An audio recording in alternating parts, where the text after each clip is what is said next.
I'm Jalaya. I'm an alcoholic. Hi, Jalaya. Okay, here goes nothing. My sobriety date is February 13th, 2025. I have a sponsor who you just heard. I am working the steps. I worked through them all, and I'm kind of going back through 5 and 6 right now. So, yeah.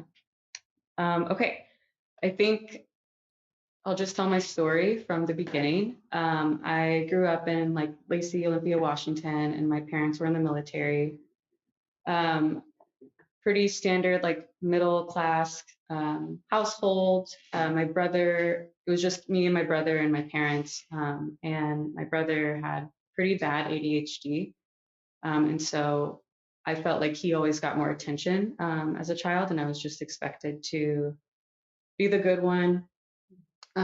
So I had to go to like 3 different elementary schools while he went to like 5.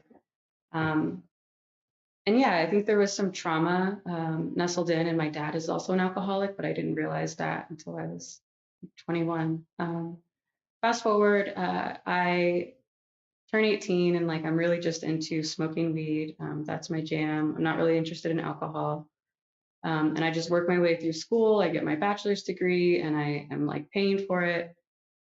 And then I am 21 and I moved to Kent and I'm trying to make more money with work in the Seattle area. And my favorite thing to do was to drink and cook at like the end of a long day. And so I would come home from work, have a little bit of like Jack Daniels and like cook, and then, that was fine. And then I think maybe a few months into doing that, I remember I was at work one day and like my hands were shaking and I thought like I had something medically wrong with me. Like I thought I had MS or something and I'm Googling all my symptoms, not realizing that it's related to alcohol. Because I was only drinking half a bottle at that time. It didn't feel like very much. I thought it was pretty standard. And and then I realized it was alcohol and I was kind of like, oh shit. Um, And I remember that moment. I don't know if everyone like, remembers the moment when they realized they were an alcoholic, but I remember Googling on my phone, like, what is an alcoholic? And I start reading and like checking the boxes. And I was just like, oh, shit. I had only been drinking heavily for about a year. So I was 22 at this time. And I just thought I was so young to be discovering this. And like, what am I going to do now? So I just was like, I'm just going to keep going for as long as I can do this. And we'll see what happens. And so that's what I did. I continued to drink. At first, I would just wait until I got off work, and then I would go back home to Olympia on the weekends and party with my friends. That was pretty normal. And then it became more progressive. I think, like most people, I had to drink in the morning just to fight off the withdrawals. And so I was working in Seattle at the time, and I would take breaks and go to my car in the parking garage to drink. Definitely smelling like alcohol and not really realizing it. I remember being in the elevator with like some of our IT guys, and they're like, "Man, it smells like tequila," and I was like, "I don't know who they're talking about, because it's not me." But yeah, that went on for a while, and it was manageable in the sense of like I could make it through the workday most days until I couldn't. And so I started to get really sick. By the time I was 24, I had really bad stomach pain and kept drinking. Like I maybe started having stomach pain on a Monday, and then by Wednesday I had to check myself into an ER. And after many tests, they told me it was acute pancreatitis, and I was so relieved. I was like, "Oh, great! Like I've never heard of it." And mind you, it's very painful. Like it's very painful. But I was just thankful that it wasn't my liver. Like I had no idea that other organs could be affected. And so I was like, okay, cool. And so I checked out, I AMA'd, and then the pain kept coming back. I could only describe it as like 50 knives, like being stabbed with like 50 knives in the stomach. And I had to go back that night and I was admitted. And so I'm sitting there in the hospital bed, like hooked up to all these machines, and they're pumping me with morphine, and I'm still in so much pain. And I remember asking one of the doctors, like, when can I drink again? And she had said 1 year. And I was like, absolutely not. Like, that's crazy. Like, I was just getting started and I was partying with my friends every weekend. Like, how could this be? Um, so, yeah, I had a trip to Jamaica 3 months later. And I was like, there's no way I can go on this trip and not drink. And I made it through most of the trip and then did drink one night. Um, and so, yeah, that health scare, like, you forget the pain. And so I picked up drinking 5 or 6 months later. And then I was back in the hospital and I had acute pancreatitis again. Um, and so same thing happened. It was just a cycle, right? And I ended up getting over the course of 4 years acute pancreatitis 4 times. And so should not get it once. I just kept going. Um, and it was pretty unbearable. You know, I would wake up every day throwing up my stomach acid. I couldn't stop. Drinking became my homeostasis. Like I had to drink to feel normal. That was my baseline, you know, and I always had to make sure, like, towards the end, I was drinking Crown, like more than a fifth a day. And if I was like halfway done with my bottle, I'd have to make sure I had another on the way. I was drinking and driving every day. I was driving to work, bottle in hand. I didn't care. I thought I was a better driver and, you know, it'll never happen to me. I didn't get the legal consequences, but I got all of the health ones. Um, so it was pretty awful. I remember being um, on a work trip in London and I took a solo trip to Scotland. And as I'm in Scotland, I'm just drinking my way through it.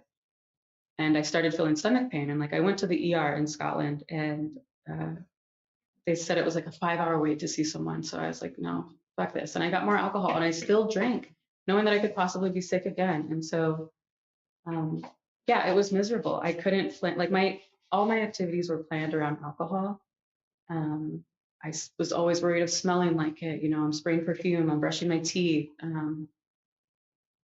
Yeah, and I remember just feeling like there's no way out. And I started going to AA in 2019, um, kind of forcing myself. And I remember that like first meeting I went to in Kent, it was like a little blue house. And I just sat there and cried. And I was like, these are not my people. I do not belong here. Like it was really sketchy. I remember I went and used the bathroom and I left my purse on the chair and someone came back and was like, you might not want to leave your purse here. And I was like, okay, noted. Uh, so yeah, that's when the journey began. You know, I felt like I was exempt from doing the steps because it filled my heart just to be in another room full of alcoholics. Like that was enough for me, or so I thought. And so I would take AA, like I would relapse, drink, go back, hit a meeting or two. Um, and then the pandemic happened and I checked myself into IOP at Lakeside Milam in Renton. And I needed accountability. And I even relapsed 2 weeks into that program, even though we were getting U8 and then, you know, just told on myself.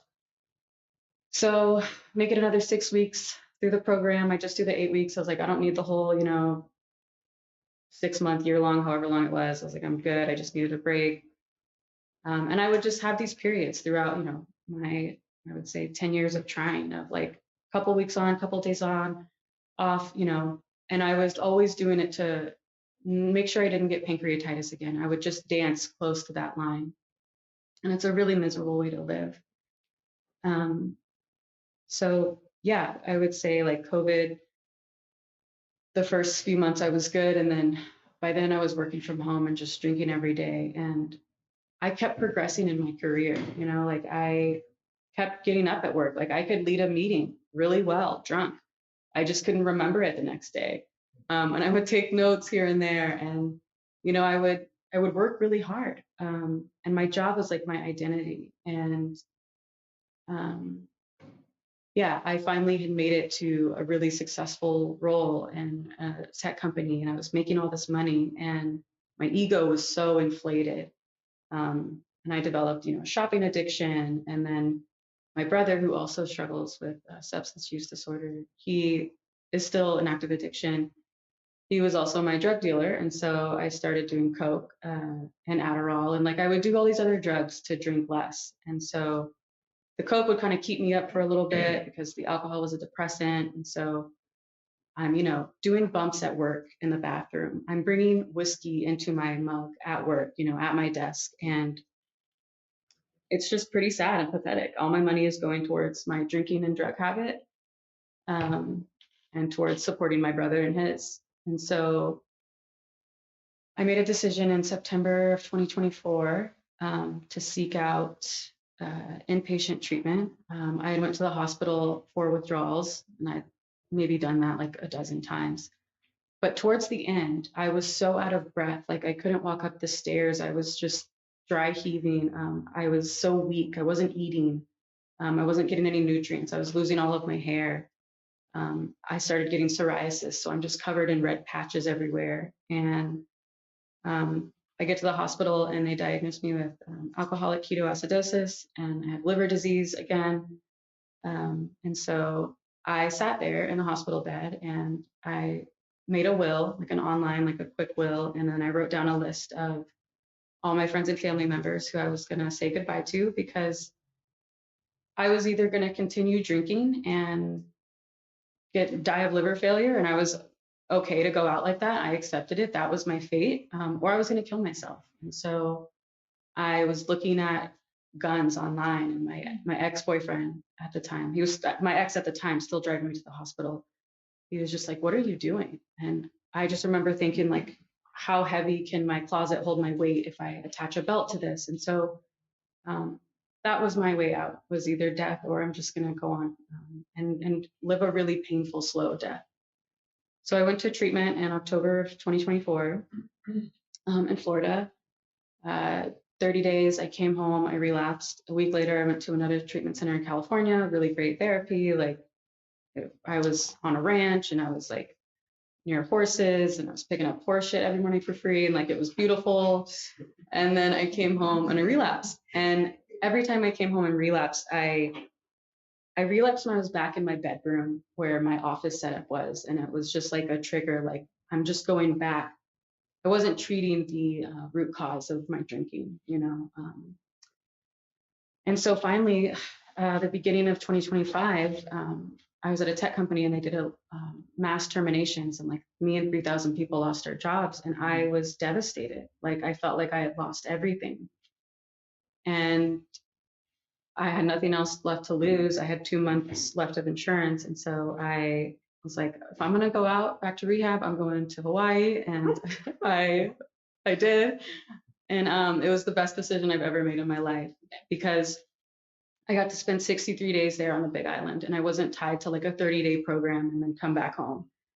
And I got to not worry about like, I don't know if I'm going to get a job when, or like, it just felt so freeing. And I don't know if it was the recovery community there. Like I started doing the steps, I got a sponsor, but something shifted. Like I had never let myself surrender. I could not picture a way out. And then for the first time in my life, I wasn't thinking about when is my next drink going to be. And to have that obsession lifted, like I'm getting chills just thinking about it, is crazy, because I went from like a little like hamster and a squirrel all day to now I'm just so free. And so it's such an honor that I get to, work the steps and show up for people. And I'm sponsoring a woman now, and I don't think I have enough time, and I'm like, I have imposter syndrome.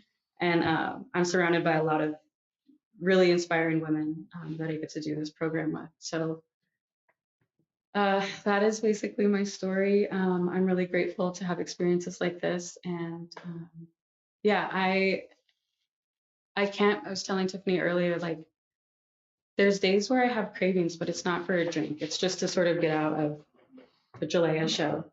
But I don't want to drink anymore. I don't want to go back there. And I do have that addict brain still, with a lot of things in my life, and I want that control. And so I pray every day, I meditate, even if it feels like it's not working. I just like, it's not going to kill me to try.